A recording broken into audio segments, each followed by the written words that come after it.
Social media पर channel Mahalakshmi की ओर से कहते हैं सोमवार का दिन, कहते हैं पावन दिन है कल। उससे पहले पूर्व संध्या पर सादर जय हिंद करते हैं आज की शुरुआत। सोमवार को है ना, देश का बहुत बड़ा अखबार दैनिक भास्कर, वो पता है हर सोमवार देता है नो नेगेटिव न्यूज़ टुडे। उस दिन नेगेटिव न्यूज़ नहीं देता, वो हर रूप से अच्छी न्यूज़ देता है। पर हम भी ये चाहते हैं, कई बार आपको देते हैं खुशखबरी आ जाए, बहुत मुश्किल से मिलता है। और आज जब वो नो नेगेटिव न्यूज़ दे रहा है और हमें कहना पड़ रहा है नो पॉजिटिव न्यूज़ टुडे। आज चाहकर भी हम एक भी आपको अच्छी खबर नहीं दे पा रहे हैं। एक नहीं, 5 खबरें दे रहे हैं, पांचों दर्द और पीड़ा से भरी हुई हैं। शुरुआत छत्तीसगढ़ से करते हैं, जहां पर बजट आज पेश हुआ था। बस उसी राज्य से कल की बात है, रविवार की।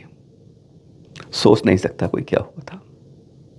तेलीबांधा थाने के अंदर शनिवार रात को 8-9 बजे मनोज जैन जी जाते हैं। मेरी 17 साल की बिटिया जो कह रही थी मैं अपनी सहेली के यहाँ सेलिब्रेट करने जा रही हूँ बर्थडे, उसका अभी तक वापस नहीं आई है।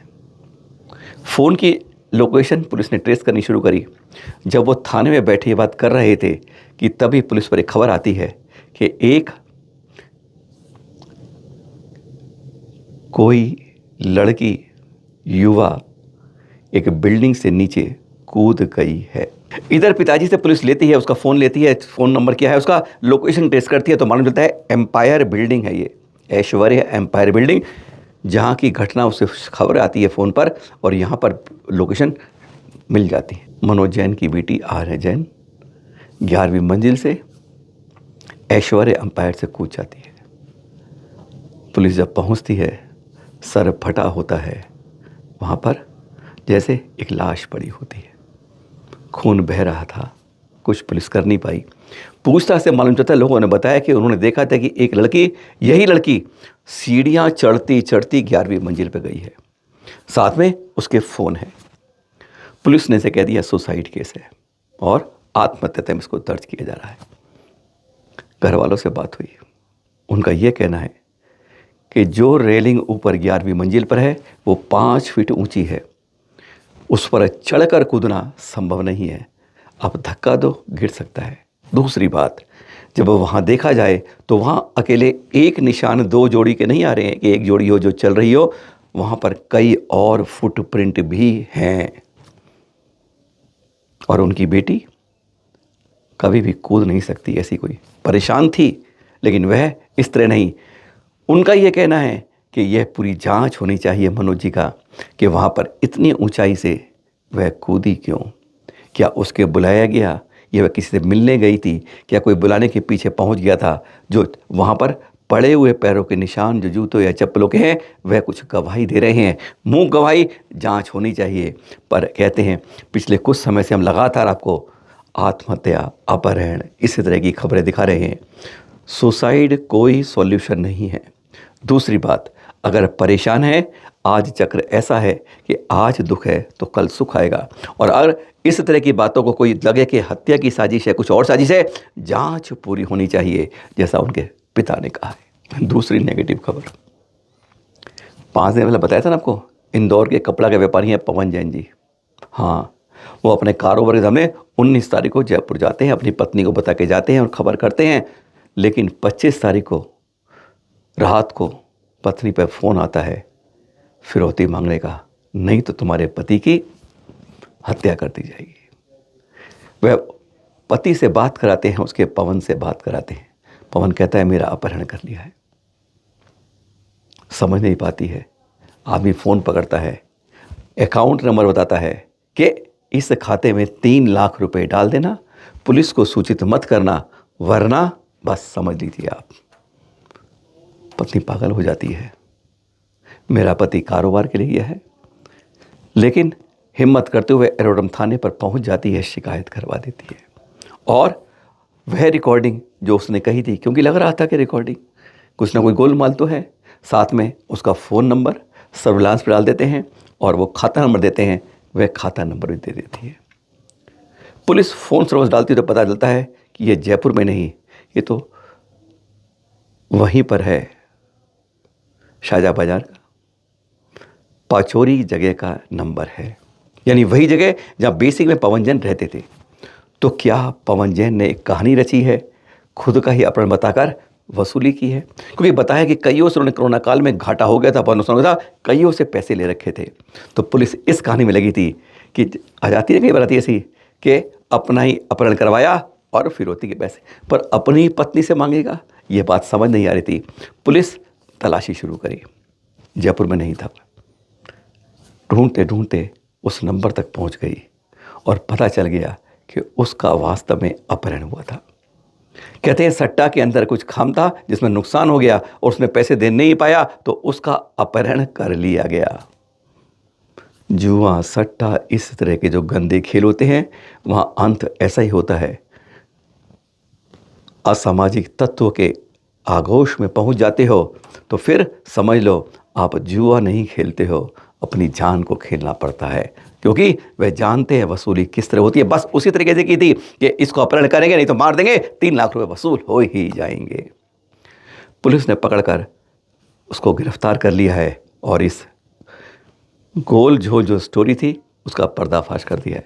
पवन को कल वापस ले आई है पुलिस वहाँ से, और अब वह अभी भी मानसिक रूप से सही नहीं हो पा रहा है कि इतना तनाव रहा है पिछले 4 दिन उसको कि जिसको उसने झेल पाया है।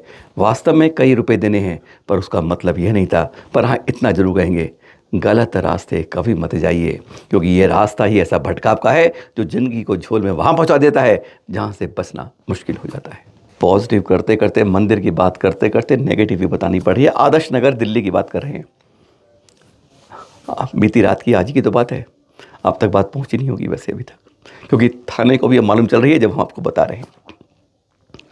हमने वहाँ के महामंत्री से बात कर रहे थे कि इसलिए कि लाल किले पे एक कार्यक्रम हो रहा है जिसमें कहीं गुंजाइश है, हमारे बहुत फ़ोन आ रहे हैं, उसका खुलासा बाद में करेंगे कभी और। पर वह बताते बताते जा रहे थे, कहते मेरा नाम लिखा है, मैं तो फंस गया हूँ, आज मेरा मंदिर लुट गया है। सोच लीजिए क्या हुआ है। 50-50 ग्राम सोने के 4 अभिषेक की लुटियां, 200 ग्राम सोना हो गया। 15-16 साल से मंदिर की हैं जिनसे रोज अभिषेक होता है, आज नहीं है मंदिर के पास। कहते परसों अभिषेक किया था, फिर हम अभिषेक करके रख दी गई। इस बारे में 6 कार्यकारिणी के और 7वां श्यामचरण शुक्ल जो यहाँ पर माली है उसको मालूम है, 8वां नहीं जानता कि कहाँ रखी जाती हैं। पर निकालने वाले ने क्या करा है, कल जब मंदिर आए तो उन्होंने अभिषेक के लिए मांगी, माली ने कह दिया ढूंढ रहा हूँ, इधर देखा था आज यहाँ, माली ने कहा नहीं है। 7वां आदमी जानता नहीं है और ये खबर कह रहा है कि नहीं है, ढूंढने को कहा गया, ढूंढ ढूंढ ढूंढ ढूंढ के आता कहता नहीं मिल रही है। शक तो उस पर हुआ, सोचा सीसीटीवी कैमरे की फुटेज निकालते हैं, तो उसी की हार्ड डिस्क गायब। मतलब कोई शैतान जानने वाला है जो यह सब काम कर रहा है। शक हुआ, बहुत समझाया सुबह शाम ने, हम तेरी शिकायत नहीं करेंगे, बता दे कहाँ ले गया है तू, क्या कर रहा है तूने। 1.5 साल से वह उनके यहाँ काम कर रहा है। पहले 30 साल से जो उनका माली था उसकी डेथ होने के बाद इसको रखा गया था, एक जान पहचान वाले के द्वारा ही रखा गया था। एक किसी माली में था, उसने बताया था और उससे रख लिया था। अब वह पुलिस के थाने में पूछताछ चल रही है इस समय तक, लेकिन कहते हैं समाज की 200 ग्राम की ये संपत्ति आज गायब है। उम्मीद है मिल जाएगी, पर इसलिए बता रहे हैं कि सावधान रहिए, चौकस रहिए, अपने मंदिर की संपत्तियों पर हिफाजत रखिए। पहली सुसाइड नेगेटिव, दूसरी सट्टा अपहरण नेगेटिव और तीसरी चोरी, रिपीट चोरी चौथी खबर के अंदर आप फिर हैं। नागपुर के नागदा शीतलनाथ दिगंबर जैन मंदिर की फुटेज दे रही है, हमारे पूरी 1 घंटे की फुटेज है। 1:50 से लेकर 3 तारीख 3 बजे तक 1 घंटे अकेला एक चोर किस तरह से चोरी करता है, 20 लाख पे हाथ साफ कर देता है। क्या बताया था दिल्ली का, सोना सोना सोना, और यहाँ चांदी चांदी चांदी।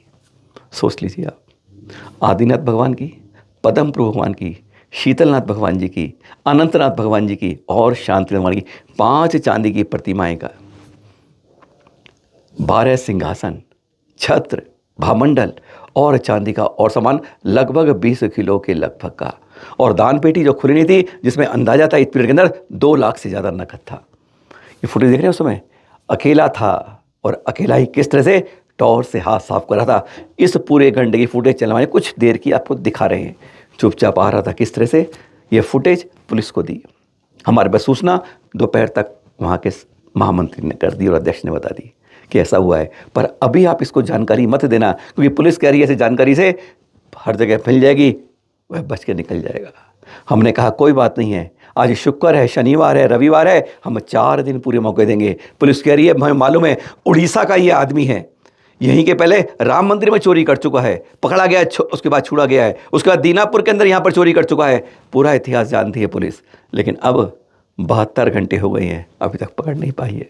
इसलिए आपको बता रहे हैं, यह पहचान बता रहे हैं कि वह चोर पुलिस के दावे के बाद अब तक नहीं मिला है, और यहाँ पर 20 लाख से ऊपर जैन समाज के इस मंदिर का कहते हैं संपत्ति लुट चुका है।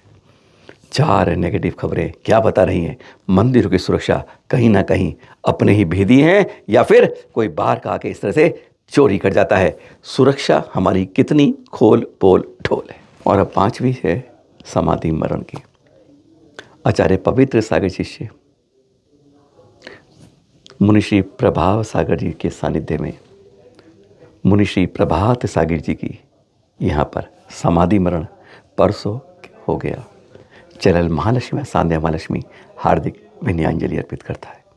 फिर सुबह मिलेंगे आपके पास 8 बजे कुछ खास खबरों के साथ, पर बात करेंगे हाँ, मोदी जी के बारे में बड़ी खुशी हो रही है। सम्मेलन शिखर में बहुत बड़ी घोषणाएं की हैं, उस घोषणाओं के बारे में बताएंगे आपको, और साथ में कुछ और ख़ास बातें जो आप सोच नहीं पाएंगे, क्योंकि ऐसी खबरें चैनल महालक्ष्मी लाता है। इधर की उधर की पूरी जानकारी समाचार में आपको दे पाता है। फिर मिलेंगे सादर जय जिनेंद्र। बस 12 घंटे की तो बात है आपके पास।